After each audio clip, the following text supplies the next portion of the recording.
The movie 50/50 is about your real life experience. How did that get made into this very, very funny movie? I was diagnosed with cancer 6 years ago.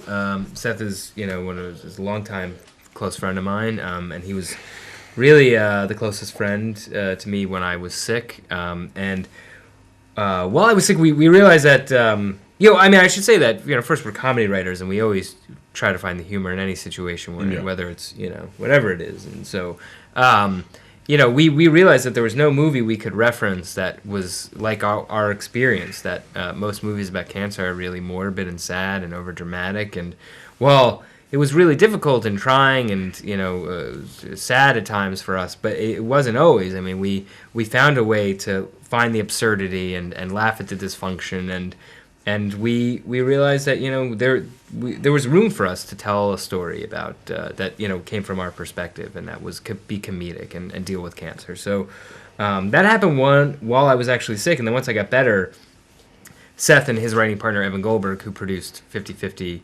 as well, they just really pushed and urged me to write the script, and that's what I did, and here we are. And here we are. When I saw the film, I laughed, I cried some more, laughed some more. How tricky was it to try and sort of get that tone so it worked on camera? It was a little tricky, but not, the worst thing I've ever had to deal with. We really just wanted it to feel honest, and it's funny, after the fact, we get asked a lot about, the discussions between the comedy and the drama, and those were really discussions we never had. To us, we didn't categorize the scenes beforehand as, here's a funny moment. We didn't think about genre. Yeah, we didn't think about, those are not conversations you ever actually have while making a movie. They're things you make up when you have to talk about the movie afterwards.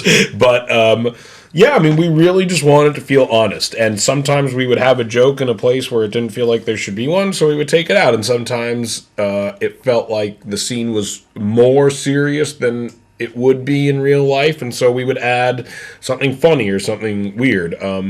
And so that was really it. We would just kind of look at it and think, like, does this really feel like what it would be?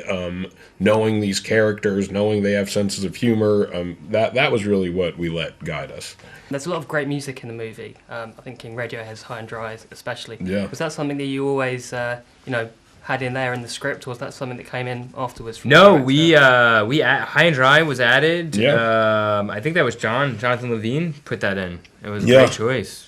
It was. As soon as I heard it, I just knew it would cost a lot of money. But aside from that, I thought it was very fitting for the film. There's a great scene in the film when Carl and Adam are destroying a piece of artwork and sort of letting the ex-girlfriend go.